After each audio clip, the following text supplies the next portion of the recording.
प्रभु राम देव भगवान अल्लाह खुदा ईश आदि नाम एक ही शक्ति के हैं। वो कैसा है, कहां है, कैसे मिलता है, किसने देखा है? ये प्रश्नवाचक चिन्ह पूर्ण रूप से हटाने के लिए अवश्य सुनिए जगत गुरु तत्वदर्शी संत रामपाल जी महाराज के अमृत वचन, सर्व पवित्र धर्मों के पवित्र शास्त्रों के आधार पर। परमात्मा ने संयोग जोड़ रखा होता है, उसी के बनाए संस्कार हैं। हम उसके अंदर और अन्य घुसपैठ करते हैं तो भगवान राजी नहीं होता। जैसे डीजे बजाते हैं, फिर दहेज देते हैं, तो इस तरह की जो चीजें हैं ये हमने खत्म करनी पड़ेंगी। जब हमारा बेटा या बेटी परमात्मा से संबंधित हो गया तो समर्थ आप सहारा देगा। 2 रोटी देनी है मालिक ने, सबको देगा। परमात्मा अपनी महिमा आप पर गाते हैं कि पौ फाटी पगड़ा भया और जागी जिया जून, सबका हो को देता है वो चौथ समाना चून। सुबह उठते ही सभी जीव जंतु जाग जाते हैं और परमात्मा सबको जैसा जिसका आहार है चौथ समाना चून। कण कीड़ी मन हाथी को वो प्रतिदिन देता है। कीड़ी को, चींटी को एक कण की आवश्यकता है, हाथी 40 किलो खाता है, तो सब की व्यवस्था उसने कर रखी है। तो इसलिए हम परमात्मा पर आश्रित होंगे तो वो सब कुछ कर सकता है। सतगुरु जो चाहे सो कर ही, 14 कोट दूत जम डर ही, ऊत भूत जम त्रास निवारे और चित्रगुप्त के कागज पाड़े। तो परमात्मा हमें याद दिलाते हैं कि यह संसारिक जो सुख हैं ये भक्तों के काम के नहीं होते। जैसे हम त्योहार मनाते हैं, इनका क्या औचित्य है? इसे गंदे लोक में हम खुशी मनावें या तो अपना टाइम पास करना चाहिए। जैसे एक भक्त मिला, उन्हें दीक्षा ली, उनको जब ये नियम बताए गए ऐसे ऐसे नहीं करना, उसने बताया जी 10 वर्ष हो गए हमने त्योहार नहीं मना लिया। कोई ऐसी दुर्घटना घटती है कोई घर में, चाचे ताऊआ के या रिश्तेदारी में बहन मामा बुआ के, कि हमने 10 वर्ष हो गए कोई त्योहार नहीं मना लिया, तो फिर कहाँ गए वो त्योहार? अब जैसे साधु संत इनसे पहले ही बचकर चलते हैं। एक विवाह हुआ एक लड़के का, पहले दिन तो डीजे बजा रहे हैं, सारे नाच कूद रहे हैं, सब बहन भी बेटियां भी कंजरियां की तरह गली में नाचे। ये कोई जीवन है? ये कौन सी सभ्यता ग्रहण कर ली हमने? प्रथम तो भक्तों का वैसे ही ये काम की नहीं, और आम समाज ने भी ना करने चाहिए। जो भक्ति से दूर है, बहन बेटियां भी सड़े आम उसमें सड़क पर नाचे, और वो बूढ़े लोग आप भी गेला डूंगे मारे। ये कोई बात हुई? कहाँ गई बुद्धि? मती मारेगी सबकी। अध्यात्म ज्ञान से दूर हो गए। पश्चिमी सभ्यता को हम इन मीडिया के माध्यम से बुराई को ग्रहण करते जा रहे हैं, इसको दूर करना है हमें। ये भक्तां के काम की नहीं, बाकी चाहे कोई कुछ भी करो, बस उनको भी यही प्रार्थना है कि यह बुराई कतिकरण की नहीं है। अगले दिन वो दूल्हा जा रहा था विवाह के लिए, वो दूल्हे वाली कार टकरा गई जिसमें 7-8 व्यक्ति बैठे थे। एक कंटेनर से जा टकराई, 7-8 मर गए। पहले दिन तो नाचे थे, अगले दिन टक्कर मार रहे हैं। बाल पाड़ रही वह बहन बेटियां जो पहले दिन नाचे थी। अपने आत्माओं, इसे गंदे लोक में हम क्या कर रहे हैं? करना क्या चाहिए था? आदरणीय नानक साहिब जी के पास भक्त गए, जैसे आम व्यक्ति जाता है, देखते हैं। उनसे कहा कि भगवान आप बड़े मायूस रहते हैं, आपके चेहरे पर कोई खुशी नहीं नजर आती, क्या कारण है इसका? तब उन्होंने कहा था, ना जाने काल की कर डारे, किस विध ढल जा पास आवे, और जिनाते सरते मौत खुड़क दी, उन्होंने केड़ा हासावे। अब महापुरुषों की, भक्तों की वो दिव्य दृष्टि काम करने लग जाती है, ज्ञान की अखियां काम करती हैं, उनके ऊपर फिर पर्दा नहीं गिरता। उनको ये पता होता है ना जाने कब क्या बिजली गिर जाए इस गंदे लोक में। पोलैंड देश का एक पूरा मंत्रिमंडल एक जहाज में जा रहा था, अभी ये तो पिछले वर्ष की बात है, और वो जा किस लिए रहा था, कोई नेता की मृत्यु होगी थी, उसका शोक व्यक्त करने, मुंह कांड जाम थे, और वो एक्सीडेंट हो गया, कोई खराबी आ गई इंजन में। 97 व्यक्ति बताओ, 97 के 97 मर गए, इंक्लूडिंग प्राइम मिनिस्टर, वहां का प्रधानमंत्री भी। अब बता उनकी क्यों क्यों आशाएं थी, क्या क्या इच्छाएं थी। तो पुण्यात्माओं, हमारे ऊपर इस काल की, इस माया का, भांग का घना नशा हो गया। इतने गजब के उदाहरण देखकर भी हमारी बुद्धि काम नहीं करती, डरते नहीं हम इस गंदे लोग से निकलने की चेष्टा भी नहीं करते। तो इस काल की माया की भांग हमने घड़ी पी रखी है।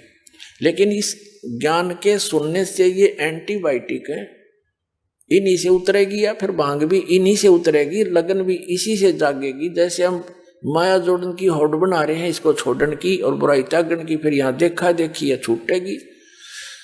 इस ज्ञान के आधार से हम पल पल बचेंगे। और भी बहुत से प्रमाण हैं, जैसे यहाँ पीछे आंध्र प्रदेश का एक मुख्यमंत्री हेलीकॉप्टर से जा रहा था, हेलीकॉप्टर क्षतिग्रस्त हो गया, दुर्घटनाग्रस्त हो गया।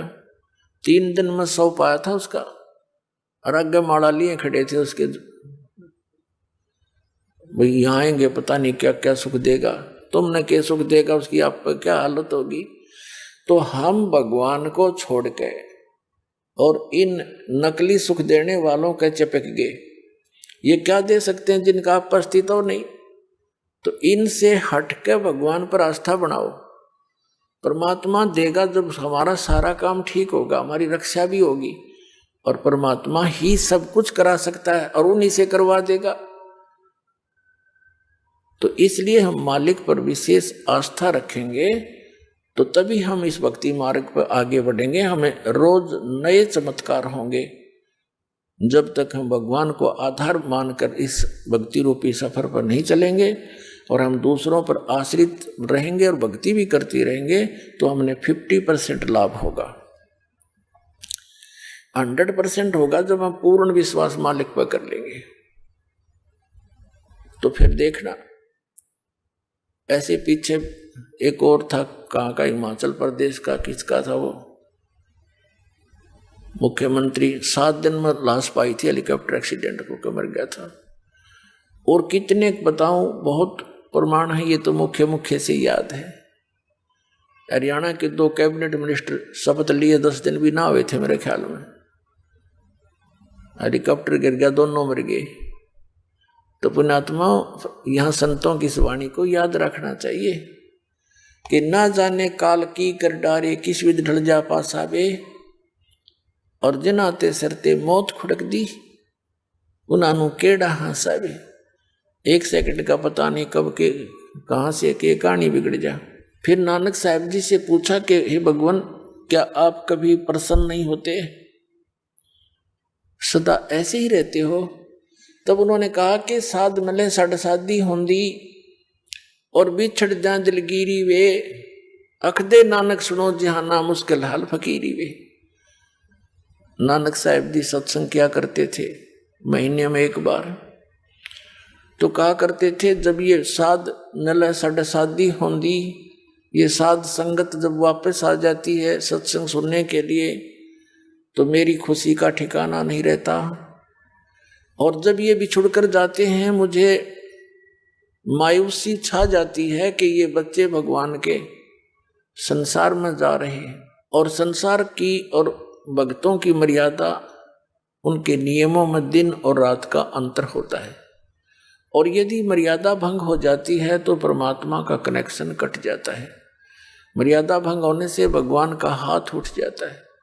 तो वो कहा करते थे कि ये बच्चे जब वापस आ जाते हैं तो मैं समझता हूँ कि काल के दूतों का इनके ऊपर असर बना नहीं, तो मेरी खुशी का ठिकाना नहीं रहता कि भगवान के बच्चे सही मार्ग पर जा रहे हैं। और जब ये जाते हैं, मुझे मायूसी इसलिए हो जाती है कि भक्ति इस काल के गंदे लोक में बड़ी कठिन बना दी। लोग भक्ति भी करते हैं, मांस शराब भी पीते खाते हैं, लोग भक्ति भी करते हैं, ड्रामाबाजी साथ भी करते हैं, क्योंकि वो भक्ति है ही नहीं उनके पास। तो यहाँ कहते हैं साध मैंने सड़ सादी होंदी विछड़ जा दिलगिरी वे, अख दे नानक सुनो जहाना मुश्किल हल फकीरी वे। ये हमारी भक्ति, फकीरी माने भक्ति, ये मुश्किल क्यों होगी? क्योंकि हमारी परंपराएं जो भक्ति बाधक वो घनी फैला ली हमने। उन परंपराओं को कम करना है, बिल्कुल सिंपल वे माना पड़ेगा हमने, जब हम सफल हो पाएंगे। हम 20% जो प्रयत्न करेंगे ना रोटी के लिए, तो भी हमारा गुजारा हो सकता। जो आज हम 100% कर रहे हैं, फिर भी टाइम पर टूक नहीं, और टेंशन लिए फिर प्रत्येक प्राणी, किसी ने देख ले टेंशन होगी, किसी ने देख ले टेंशन होगी। क्या की टेंशन हो रही है? ये हमने अपनी परंपरा बिगाड़ रखी है। अब जैसे दास के यहाँ बच्चों का विवाह करते हैं सिंपल वे से, जैसे कपड़े पहन रखे हैं जिटीज, और रोटी भी यहाँ भगवान के भंडार में खाओ और बच्चों का ब्याह करो और जाओ। और जैसे घर पे भी करते हैं तो भी इसी तरह हमने ड्रामाबाजी नहीं करनी। परमात्मा ने ब्याह बच्चों का कर रखा होता है। अब हम ज्यादा दुखी इन बातों से है कि जिसका 3 बेटी होगी, अब उसको पता है कि समाज में किस तरह विवाह किया जाते हैं, तो उसका जीना हराम हो जाता माँ बाप का। और अब ऐसा होगा कि कितनी हो जाओ बेटी, खर्चा तो होना है नहीं, सिंपल वे से ब्याह करेंगे अपने बच्चों का, और बेटी को नाम दिला दे भगवान का, सदा सुखी रहेगी। एक पिताजी कितना धन दे सकता अपनी बेटी को? क्या आजीवन उसका गुजारा करा सकता है? फिर भी उसने अपने संस्कार से ही उसका काम चलेगा। तो संस्कार हम अच्छे बनाएंगे, बचपन से मालिक से जोड़ देंगे उन बच्चों को, तो परमात्मा सदा साथ रहेगा। जहां हम उनका साथ नहीं दे सकते, वहां भगवान साथ देता है। तो हम दुखी इसलिए हो गए कि हम परमात्मा की उस लाइन से दूर चले गए, जिससे हमें सब सुविधाएं मिलनी थी। अब पहले तो जैसे पुनकर्मी प्राणी थे सतयुग त्रेता द्वापर में, उनके पूर्वजन्म की बैटरी इतनी चार्ज होती थी, वो कुछ भी साधना कर रहे होते थे और चाहे ना कर रहे होते थे, सारे सुखी नजर आते थे। जो साधना कर रहे थे वो ये सोचा करते थे कि हम जो भक्ति कर रहे हैं इसी से हमें लाभ हो रहा है, क्योंकि आत्मा भगवान की भक्ति बिना रह नहीं सकती। और जो नहीं कर रहे थे वो उनका गिनती नहीं। लेकिन पहले ऐसे कोई व्यक्ति नहीं थे जो परमात्मा की भक्ति ना करते हो, साधना से वो कुछ भी कर रहे होते। अब भी विश्व में 70-80% व्यक्ति हैं जो भगवान में आस्था रखते हैं। थोड़े बहुत जैसे चीन और रूस जैसे लोग हैं, ये नास्तिक हो गए हैं। ये भी इन नकली गुरुओं के कारण ही हुए हैं, जिनके द्वारा बताए गए भक्ति विधि से परमात्मा से मिलने वाली राहत उनको हुई नहीं, जिस कारण से उन्होंने अपनी सोच से ये विधान बना दिया भगवान कहीं नहीं है, अपना करो और खाओ बस। और काल यही चाहता है कि इनको ऐसी उल्टी पट्टी पढ़वा दूं, ऐसा गलत भक्ति मार्ग बतवा दूं, इनको अध्यात्म लाभ हुआ नहीं, ये नास्तिक हो जा। परमात्मा का ये प्रयत्न रहता है कि इनमें आस्था बनी रहे भगवान की। खुद आते हैं दाता, जगह जगह प्रकट हो जाते हैं, कहीं भी रह करके गुप्त। जैसे पहले तो मीडिया भी नहीं था, कम्युनिकेशन भी नहीं था, कहीं भी आ जाते थे, सुना करते थे। एक साधु 10 वर्ष रहा था, उसका पता नहीं, नाम गाम बताया नहीं, और वहाँ बहुत से अक्षेत्र को शिष्य बनाकर भक्ति विधि बताकर उनको बहुत से सुख देकर और अंतर ध्यान हो जाते थे, ताकि परमात्मा की आस्था चा इस बनी रहे। तो पुण्यात्माओं, प्रत्येक प्राणी सतयुग त्रेता द्वापर तक अवश्य भक्ति करते थे, और वो भक्ति करते थे नो सोचा करते हम जो साधना करें इससे लाभ हो रहा, और हो रहा था उसके संस्कारों से। अब जैसे ये दास पहले हनुमान जी का पुजारी था, श्री कृष्ण और विष्णु जी में विशेष आस्था थी, और परंपरागत साधना अपने बाबा श्याम जी की भी करते थे। और जो संसारिक सुख थे वो लगातार होते आ रहे थे। जैसे पढ़े, फिर नौकरी प्राप्त हुई, फिर बच्चे हुए, लड़के लड़की हुई, खूब ठीक ठाक सारा काम बढ़िया था। तो हम ये सोचा करते थे, खुशी मनाया करते थे कि हम जो भक्ति कर रहे हैं और जिन भगवानों पर आश्रित हैं यही हमें सुख दे रहे। अब पता चला इनका तो ना तो वो भक्ति थी जो को हमें सुख दे, ना ये भगवान थे जो हमारे को प्रारब्ध में परिवर्तन कर दे। तो ये हमारी बैटरी चार्ज थी पहले की और उसी से सुख था उन पुनों से। अब दया होगी दाता की चार्जर मिल गया ना तो ये दुर्गति हो लो इबने, वो सारी सुविधा खत्म हो जाती। जिन भगवानों को और जिस भक्ति को हम श्रेष्ठ मान कर और पूज रहे थे वो श्रेष्ठ नहीं थी। तो इस प्रकार हमने अपने बच्चों को परमात्मा के साथ जोड़ना अनिवार्य है। कोशिश करते रहो, जैसे बुजुर्ग हैं उनको बच्चे युवा हो गए हैं वो नहीं मान पा रहे हैं, लेकिन स्वयं दृढ़ रहना, स्वयं दृढ़ रहना, एक दिन उनको मानना पड़ेगा। जब तक ये काल की भांग का नशा है तब तक प्राणी भगवान से दूर रहता है और एक ऐसा झटका देगा काल सीधा होया पाओगा, नाक रगड़ता पाओगा और कहेगा पिताजी कहीं ले चल। ऐसे दास ने बहुत से देखे हैं।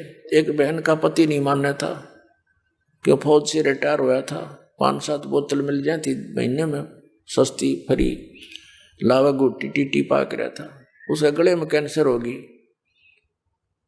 2 साल के बाद वो लड़की नाम ले रही थी। अब सारा धक्के खा लिए। फिर ने बोला कि इतने ले चाली, मैंने ना गाली दिया करता दारू पी के ले रहा है, मैं हूँ तेरा भगवान है। गुरु किसने भगवान बना दिया, गुरु को क्या जरूरत पड़ेगी, मैं हूँ तेरा गुरु। ठीक है, पति पत्नी का नाता अपनी सीमा तक है, गुरु तो एक सेपरेट वस्तु है।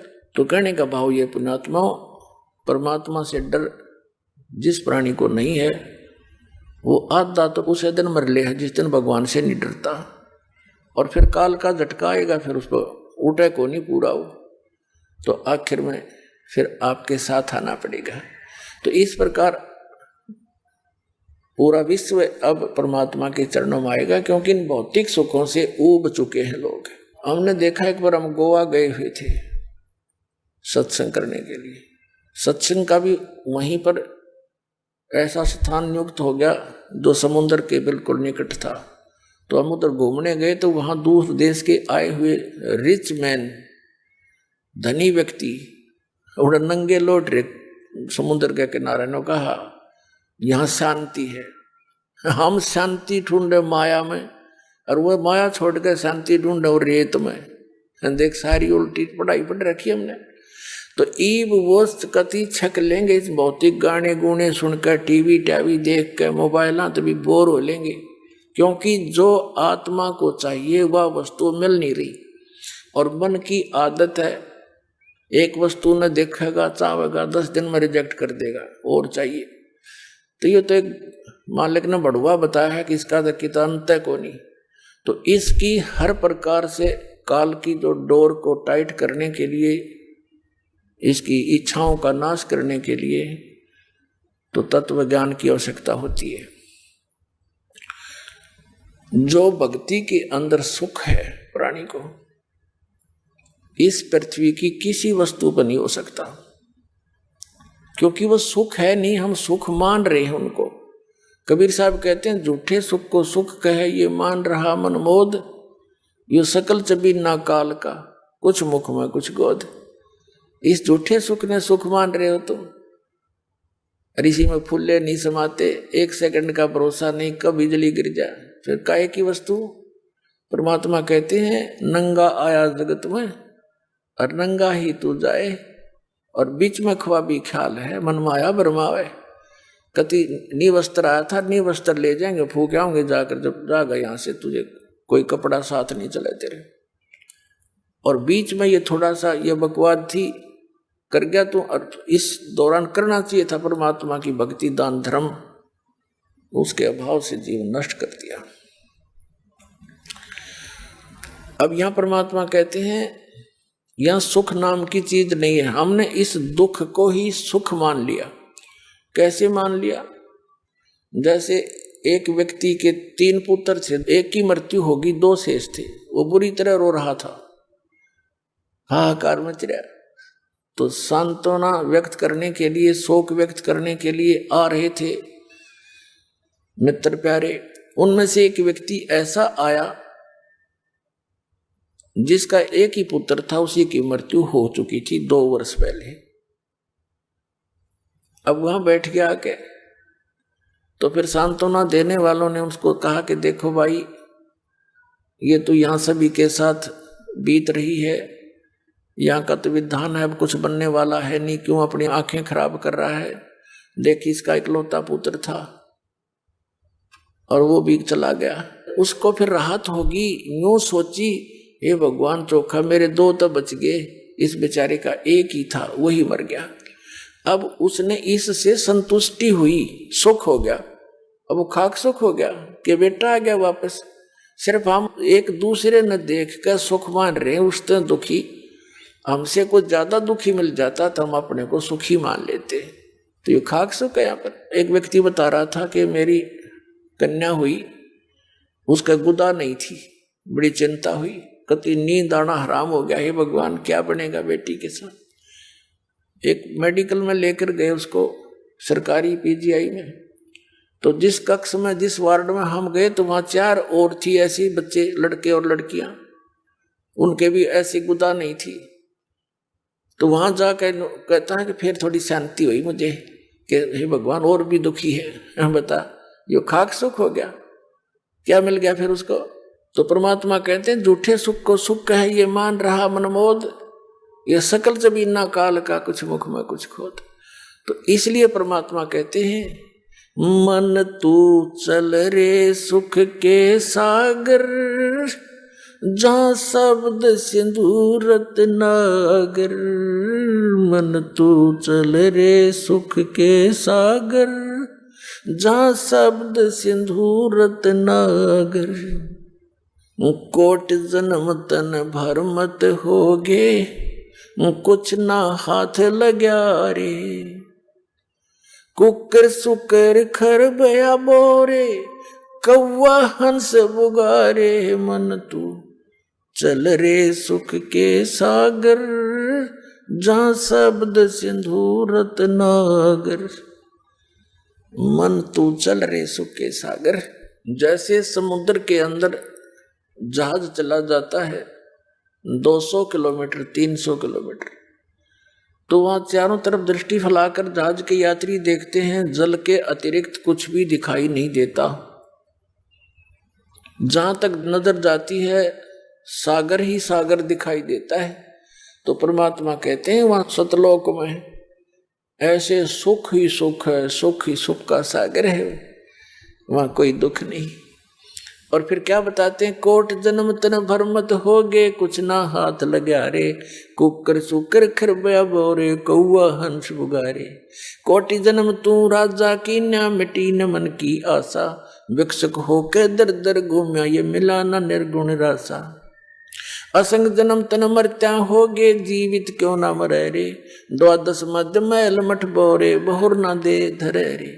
2 जग भिष्ट सभी ते देखे, राजपाट के रसिया। 3 लोक से तरपत नाही, ये मन भोगी खसिया। सतगुर मिले तो इच्छा मिटे, पद मिल पदे समाना। चल हंसा उस लोक पठाऊं, जो आदि अमर अस्थाना। 4 मुक्ति जहाँ चंपी करती, माया होरी दासी। दास गरीब अभय पद पर से, वो मिले राम अविनाशी।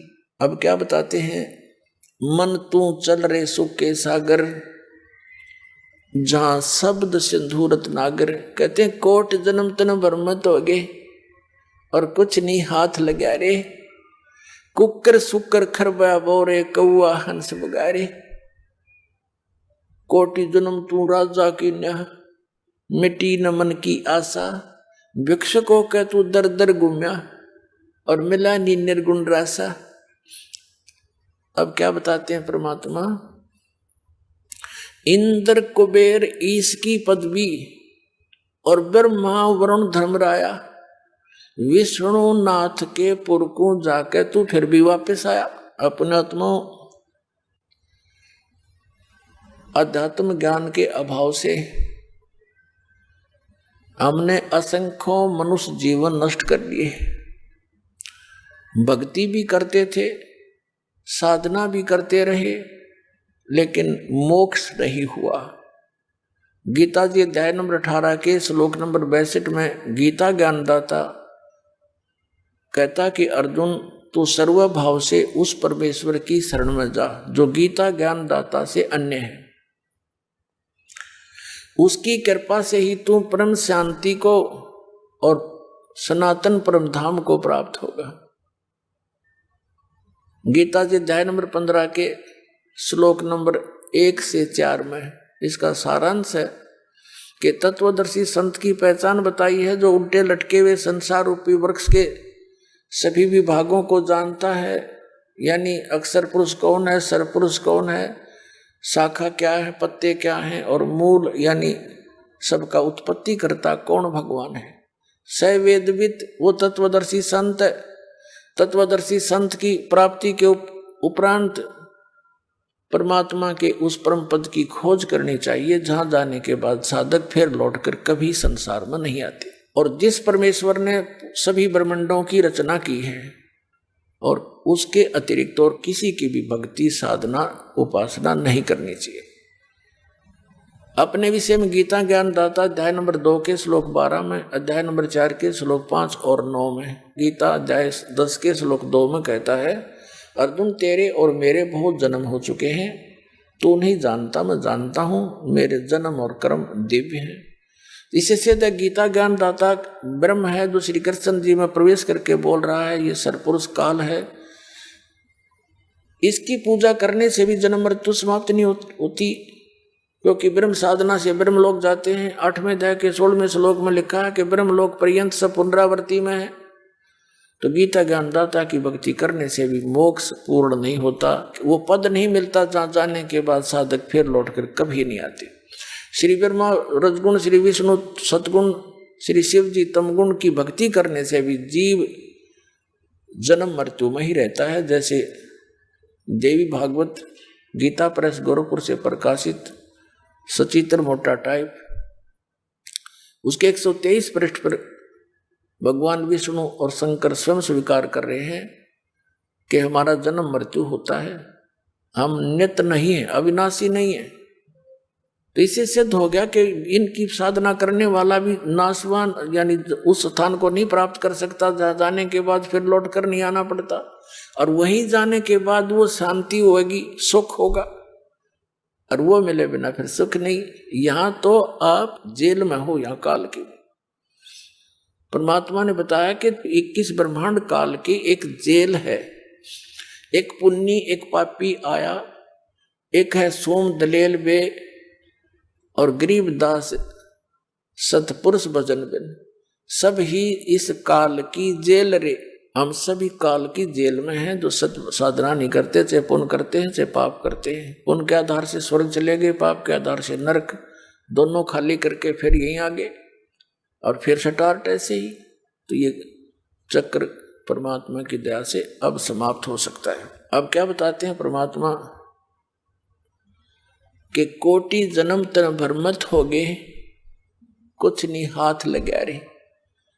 जैसे अभी कथा सुनाई आपको, एक मुख्यमंत्री, उसने अपने जीवन की बहुत बड़ी उपलब्धि समझी होगी मुख्यमंत्री बन जाना।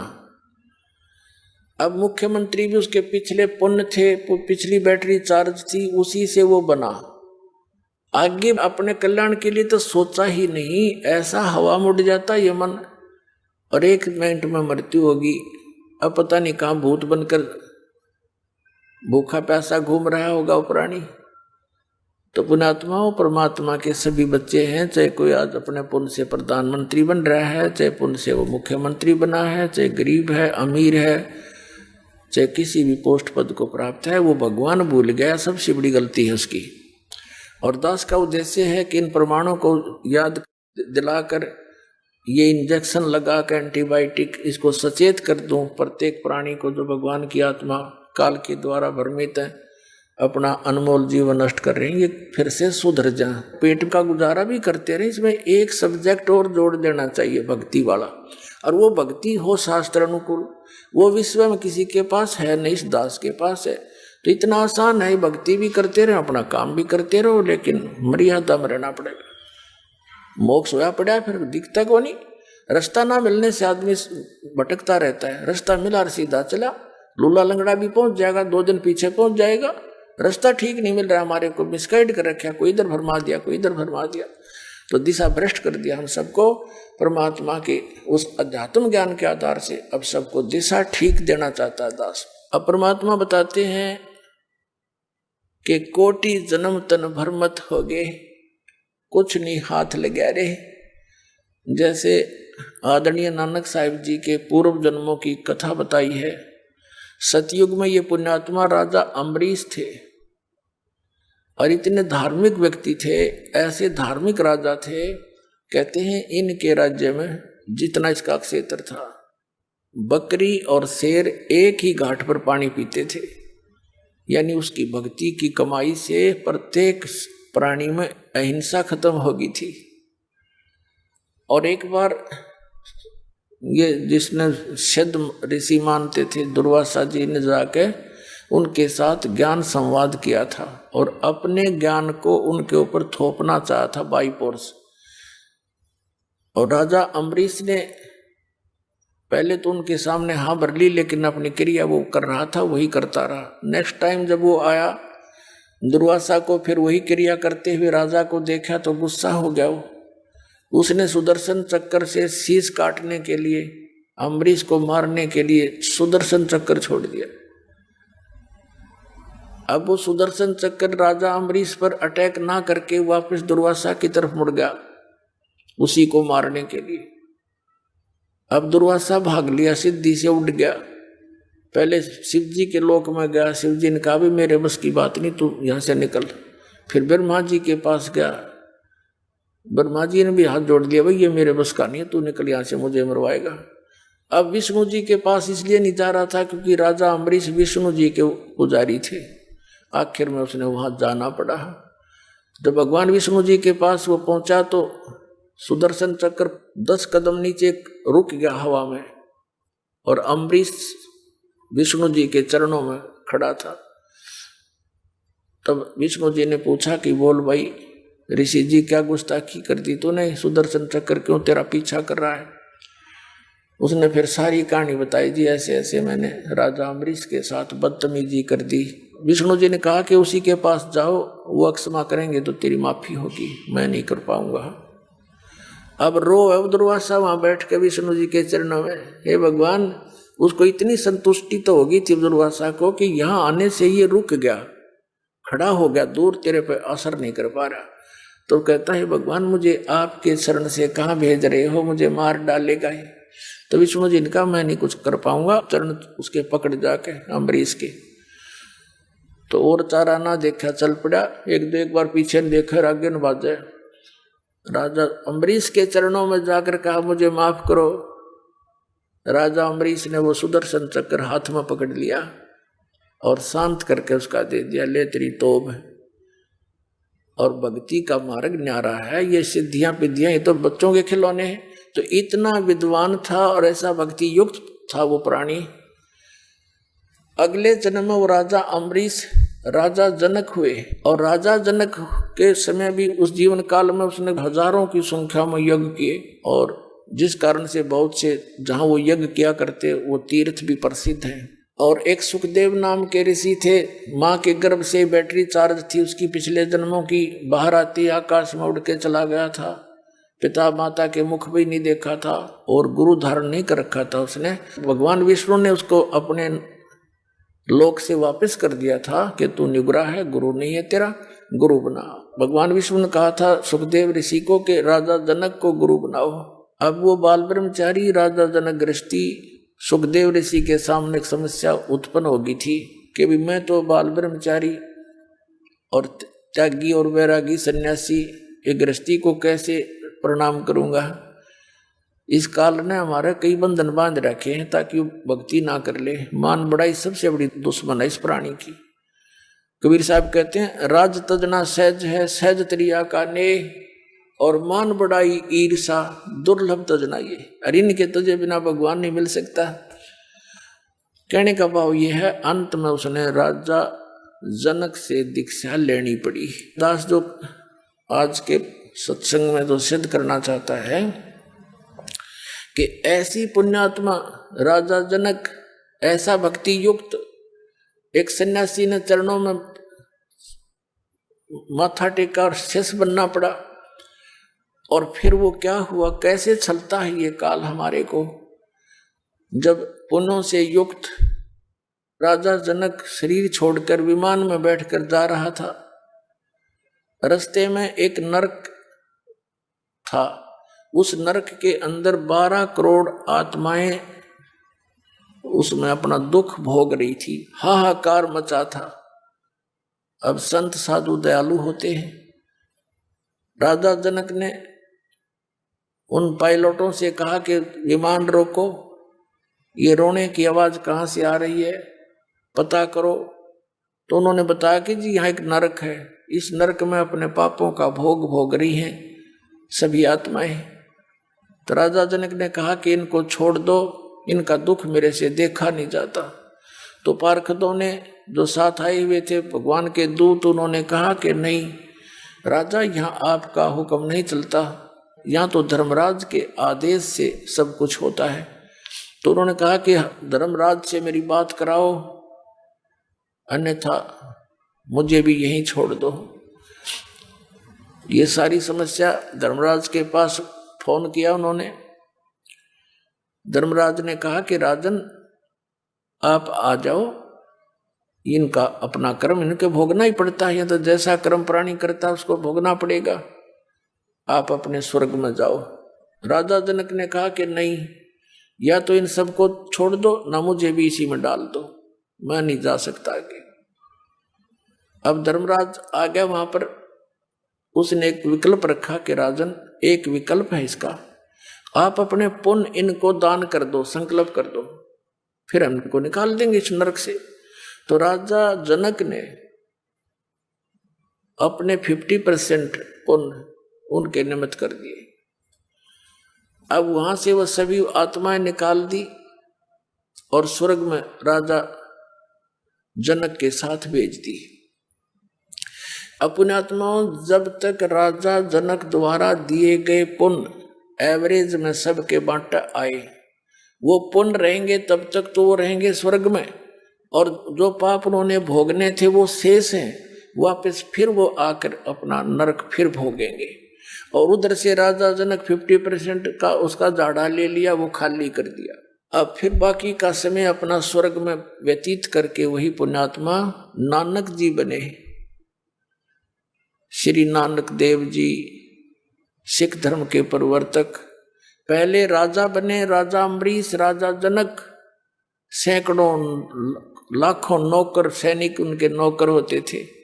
और फिर स्वयं पिछले पुण्य अक्षीण हो जाने से वो स्वयं एक सुल्तानपुर के अंदर नवाब के यहाँ स्वयं नौकर लगे हैं। अब देखो परमात्मा की फिर रजा, जो जन मेरी शरण है ताका हूँ मैं दासे, गेल गेल लाग्या फिरूं जब तक धरती आकाश। अब जैसे सतयुग त्रेता द्वापर में ये प्राणी तकरीबन आस्था मालिक में रखते हैं, गणेश से दुखी ना होते हैं, और कलयुग में पाछे फिर इनकी सारी पुण्य पिछले तकरीबन समाप्त हो लेते हैं, और जो साधना ये करेंगे उनसे आगे बेनिफिट होना नहीं, क्योंकि वो शास्त्र विरुद्ध है।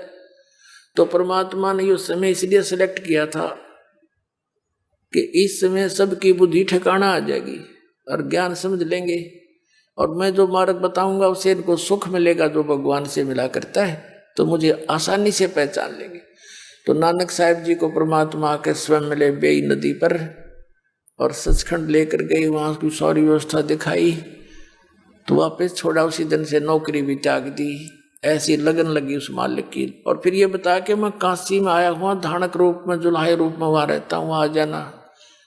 जब वहाँ जाकर दे काशी में जुलाहे धानक के रूप में क्रिया करते हुए उसी परमात्मा को जिसको सतलोक में देखा था, तब कहा था फाई सूरत मुलुकी वेश ए ठगवाड़ा ठगी देश खरा सियाना बोता भारी लोगों धानक रूप रहा करता। ये बैठा भगवान, ये बैठा परमात्मा। हाँ, फिर उसकी कोई नहीं माने, क्योंकि वहाँ जुलाहों की कॉलोनी में सब इकट्ठे हो गए और कहें देख पंजाब का व्यक्ति पागल हो गया, नीरू के बेटे को भगवान बतावे। फिर परमेश्वर ने कहा कि भक्त अब कोई फायदा नहीं इनको कुछ कहने सुनने का, आप अपनी भक्ति करो। 12 वर्ष तक नानक साहिब जी ढिंडोरा पीटते रहे, देश प्रदेश में जा जाकर ऋषि महर्षियों के साथ उन्होंने उनके छक्के छुड़ा दिए ज्ञान के आधार से, लेकिन वो ढीठ माने नहीं, अन्ना जनता को मानने दिया। उस समय नानक साहिब के बहुत कम शिष्य थे, बाद में फिर धीरे धीरे उनकी कृपा होती रही। ये सिख समाज एक बहुत विस्तार के साथ हो गया। 600 वर्ष के अंदर ये सारा कुछ इतना प्रफुल्लित हुआ। तो परमात्मा अब इसी प्रकार हमें याद दिलाते हैं, कोट जन्म तन भर मत होगे, कुछ नहीं हाथ लगा रे। अब कुकर सुकर खर बोरे कौआ हंस बगारे। अब इसी कंसेप्ट को क्लियर करने के लिए पुण्यात्मा आपको एक प्रमाण दिखाते हैं। ये जिस पुण्यात्मा की भांग उतरगी होगी इस ज्ञान के सुनंत है, ये भी इतनी देर का जो सत्संग आपको किया गया है, इस आत्मा के ऊपर चोट लगाई है ताकि यू होश में आ जा, थोड़ा इस ज्ञान को सुन ले। और जब तक ये थोड़ी सी नशा नहीं उतरता, इतनी सतर्क नहीं होती, और यहाँ बैठा बैठा भी इधर उधर के तगड़म बगड़म लगाए रहता है, वहाँ नो करना था, वहाँ ऐसे करना था, पता नहीं क्या हो रहा होगा। तो यहाँ इस ज्ञान से वो खत्म होंगे पहले तो जो मन भ्रमित करता है। अब ये ज्ञान अंदर समाएगा, आपके अंदर जाएगा तो तभी तो ये अपना काम करेगा।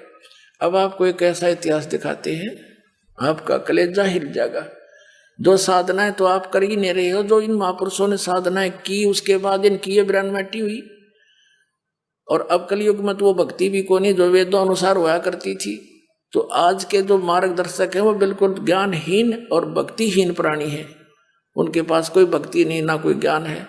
तो उनके बताए मार्ग से जो साधना करें, अपना जीवन नाश करें। आपको दिखाते हैं एक महावीर जैन की कथा। ये महावीर जैन जी जो जैनियों का 24 में तीर्थंकर माने जाते हैं, ये कौन थे और जैन धर्म के प्रवर्तक कौन थे? श्री ऋषभदेव जी, वो प्रथम तीर्थंकर हैं, उनको आदिनाथ भी कहते हैं। ऋषभदेव के पोते थे मारीची, भरत के पुत्र राजा थे ऋषभदेव जी। इनको परमात्मा मिले थे स्वयं जाकर के, जैसा वेदों में विधान है कि वो परमात्मा सतलोक से चलकर आता है, अपनी अच्छी आत्माओं को मिलता है, अपने रूप को सरल कर लेता है, क्योंकि वहां तो बहुत तेजों में रूप है मालिक का, मनुष्य सदृश है। तो इसी अपने लीला अनुसार ऋषभदेव को मिले थे। ऋषभदेव जी को ज्ञान कराया, सत्संग सुनाया। ऋषभदेव जी प्रेरित हो गए भगवान के लिए, तड़फ गए एकदम, क्योंकि पिछले संस्कार प्रबल थे। लेकिन परमात्मा की बात को स्वीकार ना करके अन्य ऋषियों से जो ज्ञान वो परंपरागत सुना करते, उसी के आधार से घर से निकल गए अपने बच्चों को राज दे करके। और वैसे ही लोकवेद के आधार से 1 वर्ष तक तो वो निराहार रहे, यानी बगैर कुछ खाए पिए। फिर 1000 वर्ष तक तप किया, घोर तप किया। और फिर जब साधना संपूर्ण की तो प्रथम धर्म देशना कहते हैं दीक्षा। तो प्रथम दीक्षा अपने पोते भरत के पुत्र मारीची को दी, और वही मारीची आगे चल के 24 में तीर्थंकर महावीर जैन हुए। तो जो ऋषभदेव जी जैसी साधना करते थे, कुछ वेदों का आधार था, ओम नाम था, हठ योग ये काल की प्रेरणा थी, उसके करने वाले प्राणी पर भी कितने कष्ट आए। इंद्र कुबेर ईश की पदवी, ब्रह्मा वरुण धर्मराया, विष्णुनाथ के पुर को जाके तू फिर भी वापस आया। अब देखो, आओ जैन धर्म को जाने, एक पुस्तक है, ये इन जैनियों के द्वारा ही लिखी गई है।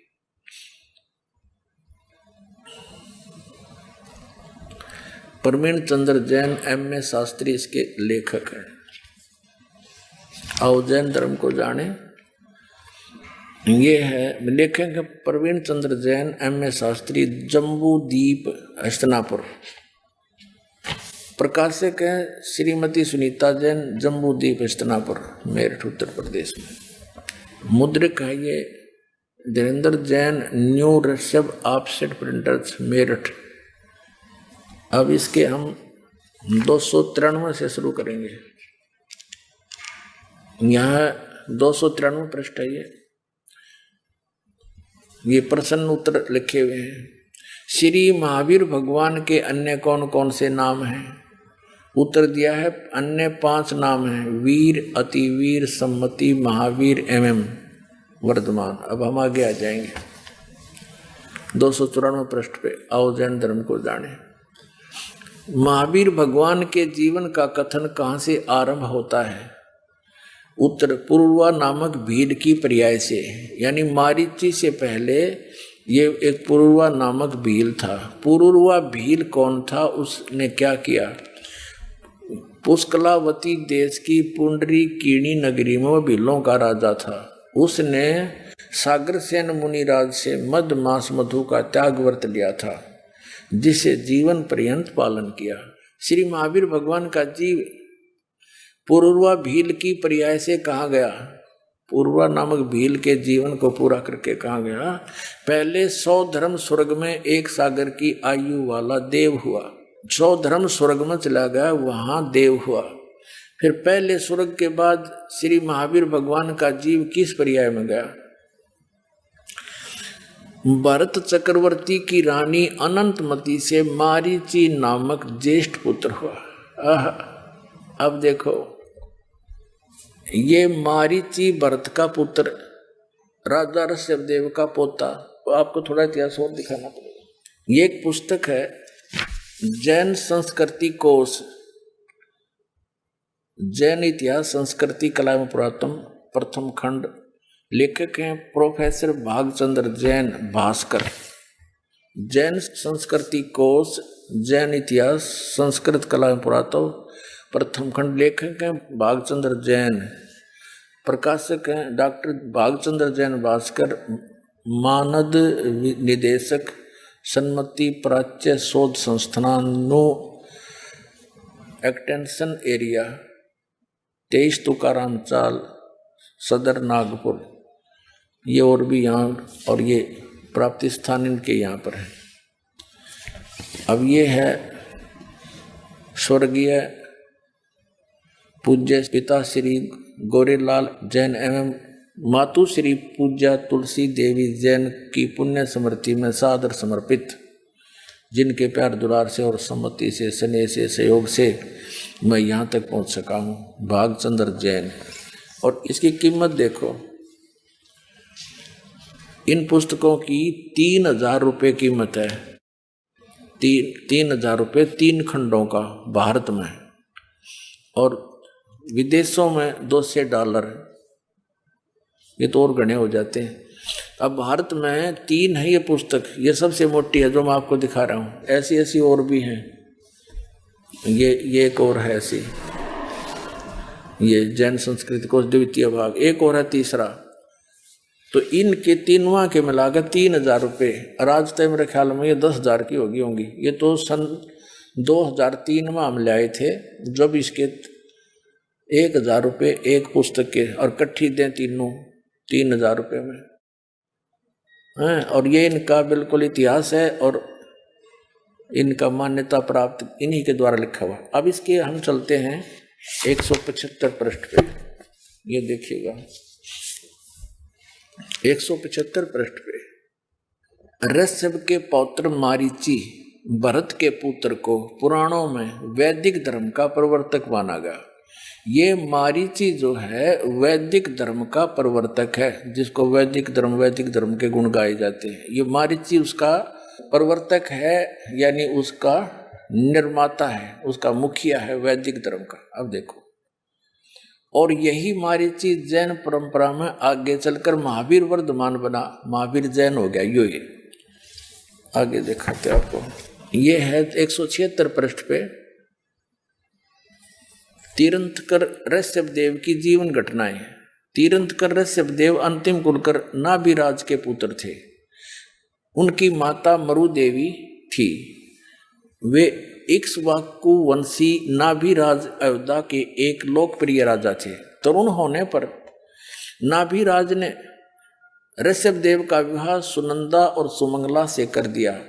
सुनंदा ने तेजस्वी पुत्र बाहुबली और पुत्री सुंदरी को जन्म दिया और सुमंगला ने भरत सहित 99 पुत्रों और ब्राह्मी पुत्री को जन्म दिया। समय आने पर ऋषभदेव ने भरत को अयोध्या का, बाहुबली को तक्षशिला का और शेष युवराजों को उनकी योग्यता अनुसार राज्य सौंपकर संसार त्याग दिया और दीक्षा लेकर साधना में लीन हो गया। किसी ऋषि से दीक्षा ले ली, गुरु बना लिया। साधना काल में पाणिपात्री ऋषभदेव 1 वर्ष तक निराहार रहे, कुछ नहीं खाया 1 वर्ष। बाद में बाहुबली के पौत्र संन्यास कुमार ने इक्ष्वाकु रस देकर उनकी इस निराहार वृत्ति को तोड़ा, ईख का जूस प्याकर। लगातार 1000 वर्ष तक फिर तपस्या की। लगातार 1000 वर्ष तक तपस्या करने वाले मुनि ऋषभदेव ने अंत में केवल ज्ञान प्राप्त किया और धर्म देशना प्रारंभ की, यानी दीक्षा देना शुरू की। प्रथम धर्म देशना यानी पहला चेला बनाया कौन? भरत के पुत्र मारीची को दी, जो बाद में 24 में तीर्थंकर महावीर बने। ठीक, ये क्लियर हो गया कि ये महावीर कौन है। अब जिस पुस्तक को हम पढ़ाने जा रहे हैं, आओ जैन धर्म को जाने, आसानी से समझ में आ जाएगी। अब देखिए, हम फिर आगे उस पुस्तक पर आओ जैन धर्म को जाने और इसके 293 पृष्ठ में पढ़ रहे हैं। यहाँ आगे थे कि पहले स्वर्ग के बाद श्री महावीर भगवान का जीव किस प्रिया को प्राप्त हुआ, यानी इस पुरूरा नामक भील की जीवन के बाद फिर ये स्वर्ग में गया। स्वर्ग के बाद फिर भरत चक्रवर्ती की रानी अंतमती से मारीची नामक ज्येष्ठ पुत्र हुआ, मारीची नाम हुआ। और फिर मारीची की प्रिया से यानी राजा ऋषभदेव से दीक्षा लेकर भक्ति करके मारीची कहाँ गया? मारीची की प्रिया से महावीर भगवान का जीव किस प्रिया में गया? ब्रह्म स्वर्ग में देव हुआ। ब्रह्म स्वर्ग कौन सा है? ब्रह्मलोक में देव हुआ, क्योंकि ओम नाम का जाप करते थे और ओम नाम ब्रह्म की साधना है, उससे ब्रह्मलोक प्राप्ति होती है। तो इसमें स्पष्ट किया कि वो ब्रह्मलोक में गया, ब्रह्म स्वर्ग में। अब देखो, ब्रह्म स्वर्ग से श्री महावीर भगवान का जीव किस पर्याय में गया? अयोध्या नगरी में कपिल ब्राह्मण की काली स्त्री से जटिल नामक पुत्र हुआ। फिर जटिल की पर्याय से कहा गया 100 धर्म स्वर्ग में 1 सागर की आयु वाला देव हुआ।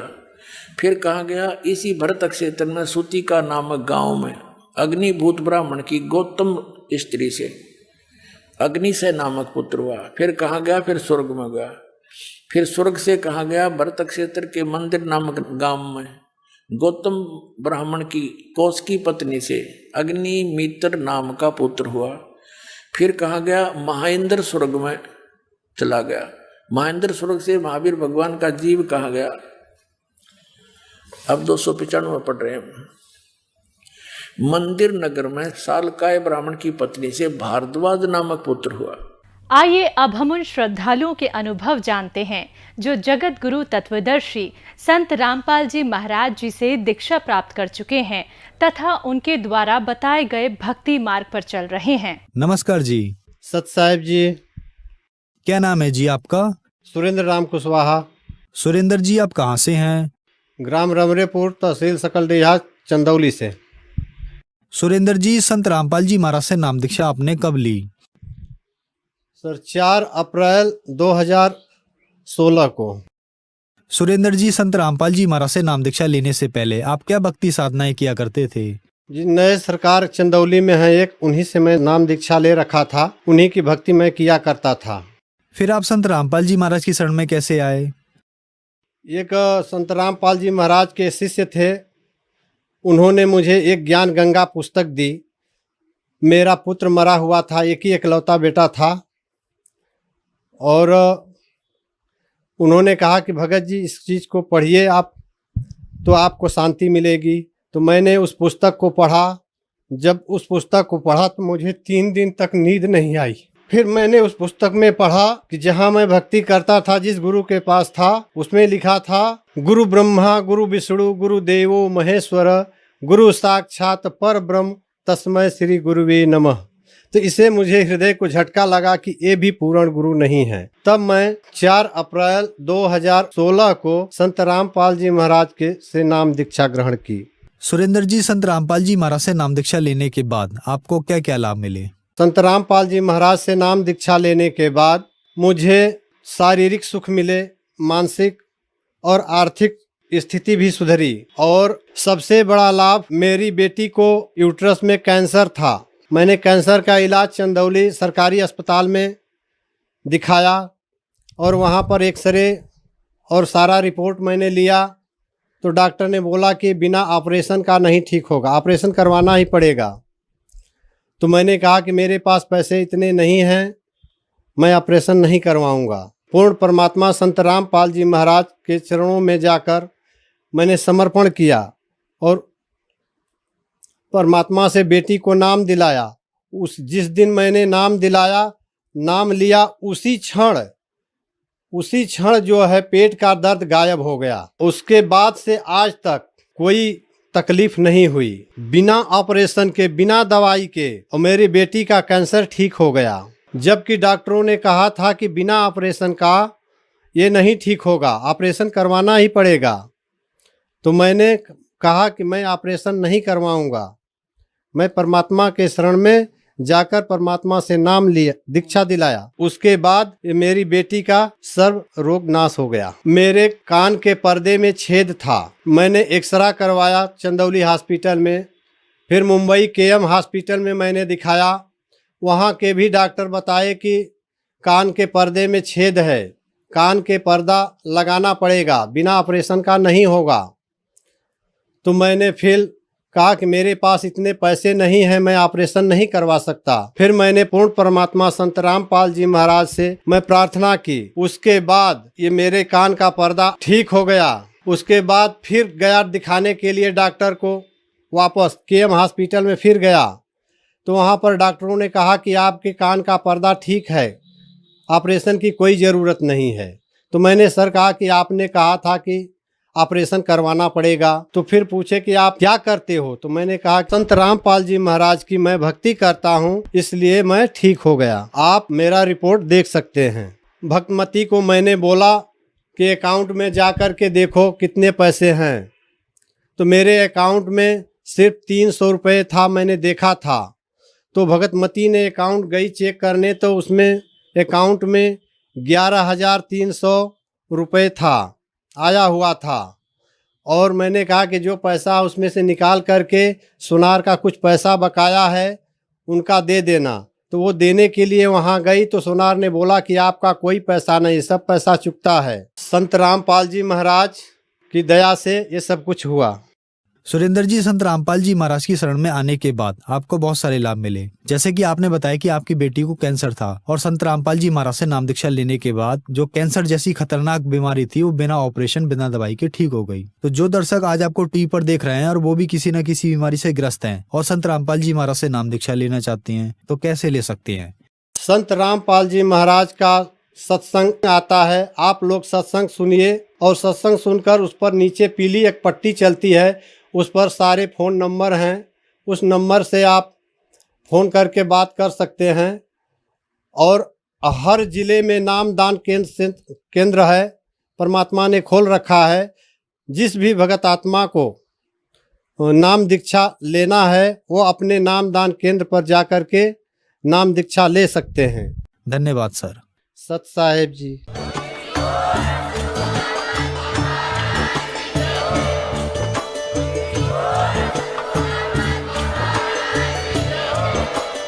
आप सुन रहे थे जगत गुरु तत्वदर्शी संत रामपाल जी महाराज जी के मंगल प्रवचन। अधिक जानकारी के लिए विजिट कीजिए हमारी वेबसाइट www.jagatgururampalji.org। संत रामपाल जी महाराज जी के शुभ आशीर्वाद से पूरे विश्व भर में 500 से भी ज्यादा नाम दीक्षा केंद्र हैं, जिन पर संत रामपाल जी महाराज जी द्वारा ऑनलाइन निशुल्क नाम दीक्षा दी जा रही है। अपने नजदीकी नाम दीक्षा केंद्र का पता करने के लिए संपर्क करें 8222 880541।